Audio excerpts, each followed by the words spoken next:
Few smiles were brighter than those of Clara and David Harris. I know it sounds like a cliche, but they had it all. Both dentists, they shared a thriving practice. They were both successful in their practices. And a perfect marriage. We saw a couple that was very much in love with each other. Then something went wrong. David told Clara that he was having an affair. It was just a bump in the road of their ideal lives. A bump that would send them hurtling towards murder. As the tire progressed across the left side of the chest, the car was supported by nothing except ribs. Secrets, seduction, and deadly rage. Next on Snapped.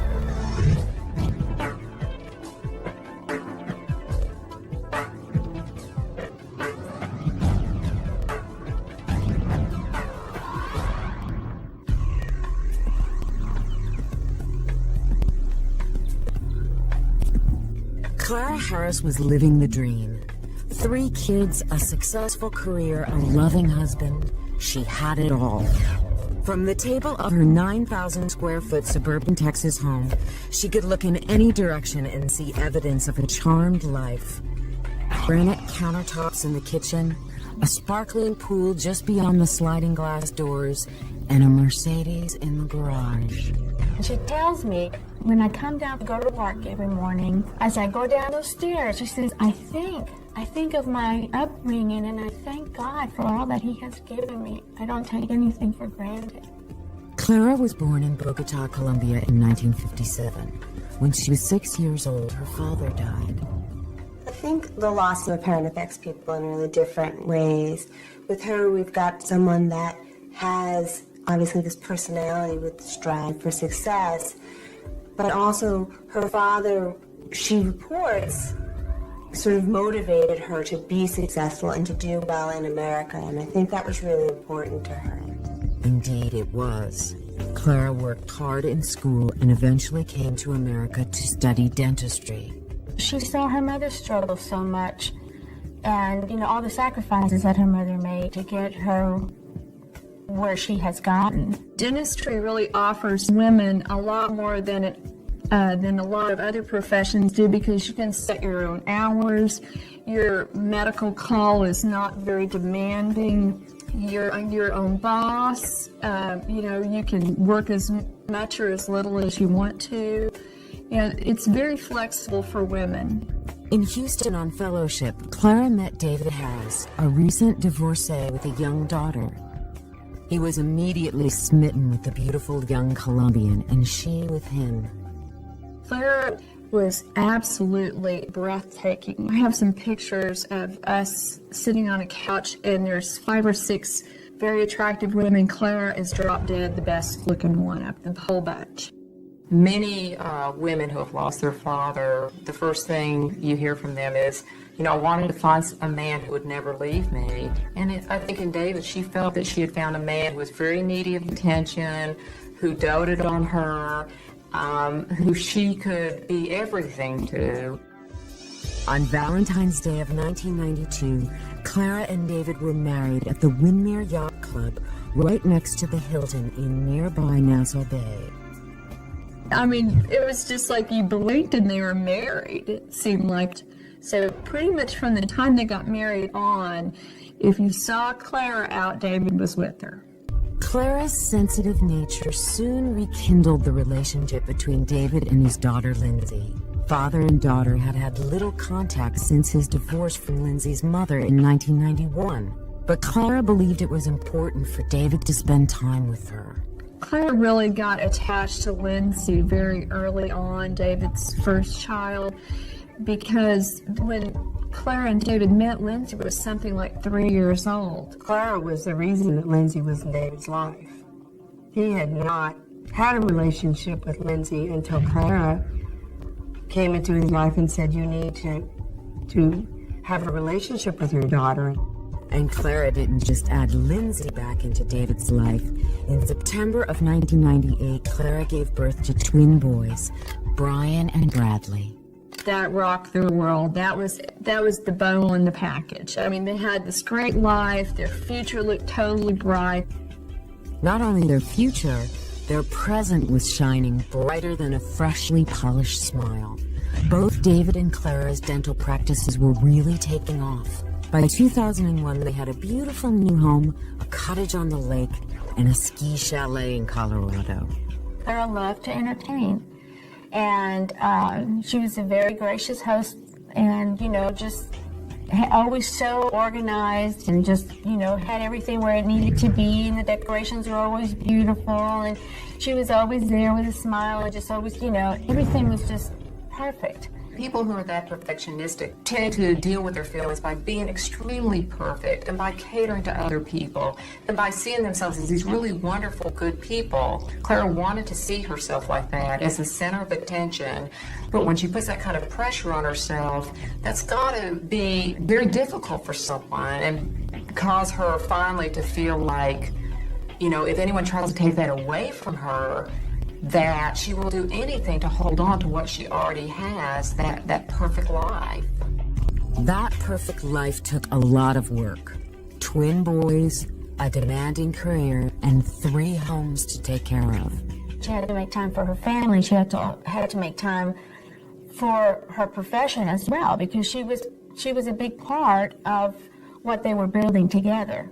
Something had to give, and often that something was David. So she's practicing 8 hours and then coming home and trying to be a mom. And you know how you are with a new baby, you just can't wait to get back home. So it was a very all-consuming first few years. As happens in so many marriages, when a child comes along, the child gets the attention to the neglect of one of the parents. And I believe that certainly that happened in the case of the marriage of David Harris and Clara Harris. David reacted as many men do, by spending more and more hours at the office. I remember David began not attending some of the family events that we would have, or he would show up late when it was 10 o'clock at night. The long hours David was spending at work were fine with Clara. The extra money would get them that much closer to their ultimate goal. They had this financial plan, and it was going to take them 5 years to go through it. At the end of 5 years, they were going to own all their offices, or be totally debt-free. But 5 years was a long way off, and by then, Clara Harris wouldn't be looking forward to the couple's financial freedom. She'd be fighting for her own freedom. In the fall of 2001, David and Clara Harris's perfect marriage was undergoing its first real test. Stretched to the max with taking care of twins and balancing a demanding career, Clara had little time left for much else. Clara would get up at 7 in the morning and would not get home till 7 at night. David was a husband who was feeling neglected by his wife after he and Clara's twins were born. As a result, he was spending more and more time at the office, or at least that's what he was telling Clara. They seemed to be idyllically happy until the fall of 2001. That August, David hired a new receptionist by the name of Gail Bridges. Petite, brunette, and in her mid-30s, she made an immediate impression on the people at the dental office, especially David. Here walks in Gail, just ready to take over, and it was perfect timing on Gail's part because David needed attention, and she was there 100% to give it. It wasn't long before Gail was doing more than welcoming patients for Dr. Harris. At some point, if you've got a younger female bent on taking your husband from you, chances are, if she's got a good song and dance and he's willing to listen, this woman worked on him from August of 2001. And it wasn't until May or April that evidently they consummated this relationship. David Harris and Gail Bridges would spend time at David and Clara's lake house. They would go to hotels. Certainly a favorite was the Hilton. The very same Hilton that was right next to the country club where the Harrises were married. Before long, the couple wasn't even trying to conceal the affair, except from David's wife Clara and daughter Lindsay. But eventually, word of her husband's associate made its way back to Clara. One of the ladies that was working at David's office, who took her out to dinner one night and told her that she needed to be aware that she may have a problem in her marriage and that she should address it.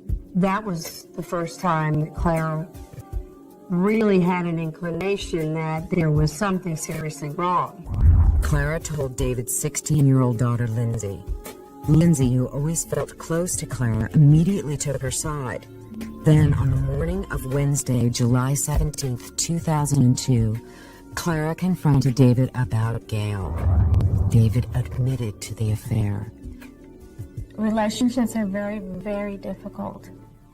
And you never know. You just never know. Having lost her father and now faced with losing her husband, Clara vowed to fight back. She sat down and said, I'm going to make a comparison. You tell me what you like about Gail, and then we'll talk about me. And so the list compared breast size, and Clara was saying mine soon to change. She immediately dyed her hair blonde, liposuction, and she made appointments for all of that. Clara immediately began starving herself that week. She dropped 15 pounds. When you hear your husband's having an affair, most people would be angry, but she takes it as a challenge. If I do steps 1 through 5, if I get my hair fixed, I lose some weight, I get the personal trainer, it's a business plan, and love isn't a business plan. Maybe not, but it seemed to be working at first. David told Clara that he wanted to break off the relationship with Gail Bridges.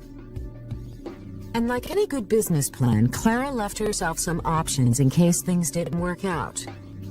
On July 23rd, Clara walked into the Blue Moon Detective Agency. She wanted us to get close and listen to conversations if we could, because she wanted to know what his plans were. And of course, if he went to a hotel or anything like that, to document any adultery, because even though he confessed, you still have to document the adultery for court. In Texas, everything is split 50-50. Unless you can prove adultery, you can ask for up to 90% of the assets. Blue Moon assigned an agent named Lucas to the case, and a few days later, she checked back with the agency to see how things were going. Lucas finally called them back. He said, your case is going fine.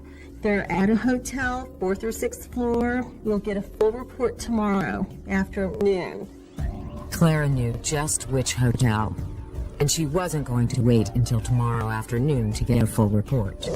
With 16-year-old Lindsay in tow, Clara climbed into her Mercedes and headed down to the Hilton to confront David head-on. She's not going to lose this battle. Clara has never lost anything in her life, and she's certainly not going to lose the love of her life to that woman. Some women, it's very important to them not to be emotionally betrayed. And this is a woman who'd been repressing all her feelings, who'd been keeping herself completely in control. Those emotions in her that she'd been holding down so long, probably ever since her father died and abandoned her, ever since she'd been trying to be this perfect woman and do everything right. And here was this man just laughing and slapping her in the face, and she just couldn't take it anymore. So she was going to go down and set the record straight. In the parking garage of the Hilton, Clara found Gail's Lincoln Navigator.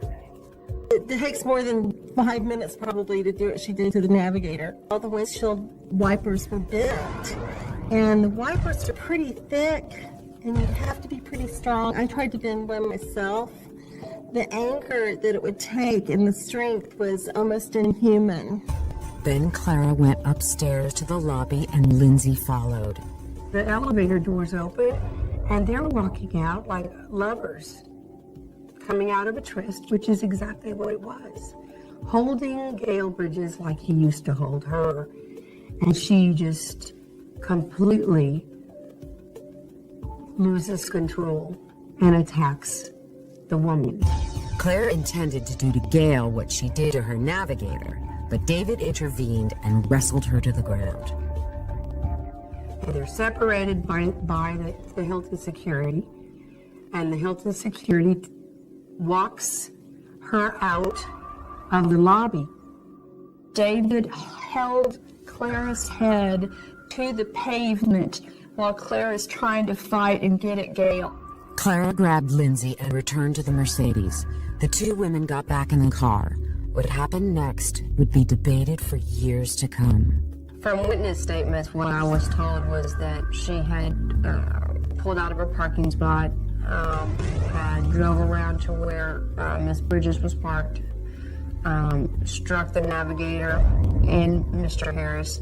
He flew approximately 25 to 30 feet. He crossed two grassy medians, which are about 25 feet apart. All while Lindsay sat in the passenger seat.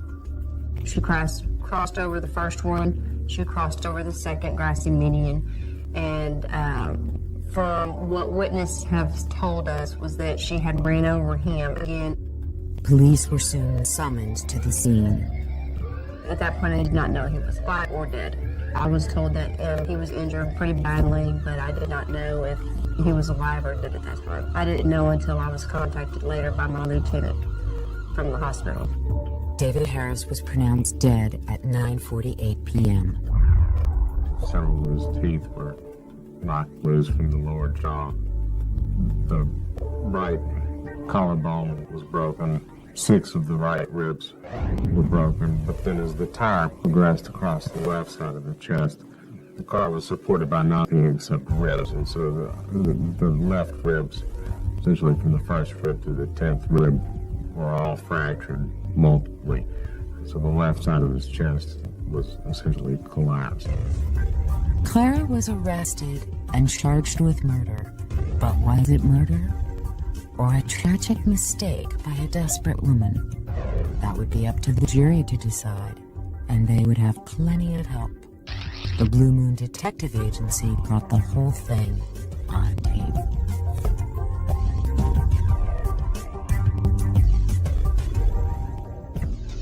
On January 22, 2003, the murder trial of prominent South Houston dentist Clara Harris was about to begin. Clara had been accused of intentionally mowing down her husband with her Mercedes in the parking lot of the Hilton Hotel. Her defense claimed that her intent was to ram Gail's car, not her husband. She wanted to kill Gail's car. She'd already, before this fight had even happened, she'd already keyed it, bent it all up. Clara's rage had always been directed at the car. She clips the back bumper of Gail Bridges' car, and people are running in front of her, and she doesn't know who they are. She never saw David. Well, maybe not, but the jury did.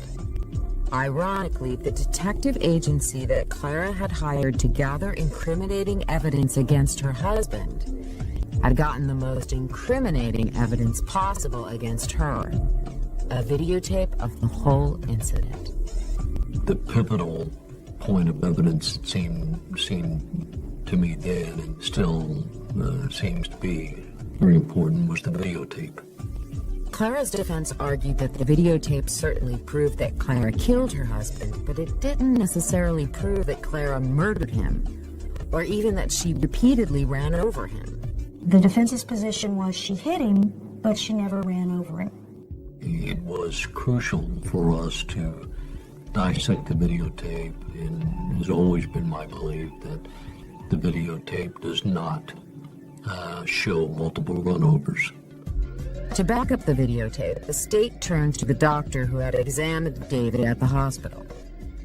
Well, the combination of injuries, not only the external injuries, but the external injuries plus the pattern of internal injuries, allowed me to conclude that, in fact, he had been run over more than once. But David's body only contained one set of tire prints, a fact that both Clara's defense team and friends believed proved that he was not hit multiple times. In the courtroom, the medical examiner testified to the fact that it's a big possibility that the tire running over David's body twice, possibly 3 times, can go over the exact same imprint as before. And how ridiculous is that? Even A.J. Foyt can't be that precise as far as running over David in the exact same spot. The prosecution had one more witness to call, a person who had not only been present at the scene of the crime, but at all the years leading up to it, who knew all about David Harris, who knew about the affair, Lindsay Harris. Lindsay may have taken Clara's side during the affair, but after witnessing her father's death, she had changed her mind dramatically. She walked to that witness stand with the intention of killing Clara Harris just as dead as Clara Harris killed her daddy. And if you take that visual image and you combine it with Lindsay Harris's testimony that I could feel us running over my father and I could feel the car bump every time we did, that helped the jury decide exactly what happened. And what the jury decided was that Clara Harris had indeed intended to kill her husband. They found her guilty. Once the verdict was read, Clara broke down in tears, as did a lot of people in the gallery. I think Valentine's Day, when she was handed the verdict on her anniversary, that always struck me as really sad. Sad or not, the Clara Harris story has struck a raw nerve among women who can imagine themselves in a similar situation. I think there are many women out there who really believe that their husbands should be killed if they have an affair. They really believe that men are worse than dogs and they have a right to kill them. Their husbands may be looking for someone younger or more interesting or something, and I think it infuriates them, and they feel like Clara Harris is their symbol as an avenger, the symbol of avenging these men for what they did. Avenger or cold-blooded killer, Clara Harris will be spending the next 20 years of her life in prison. The difference between Clara and the countless other women who feel betrayed by their husbands is that she didn't just want to kill her husband.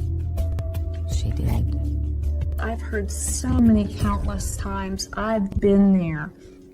I've sat in my car when he walked out of the mistress's apartment, and I thought about running over him, and I finally snapped back to reality and realized you're not worth it.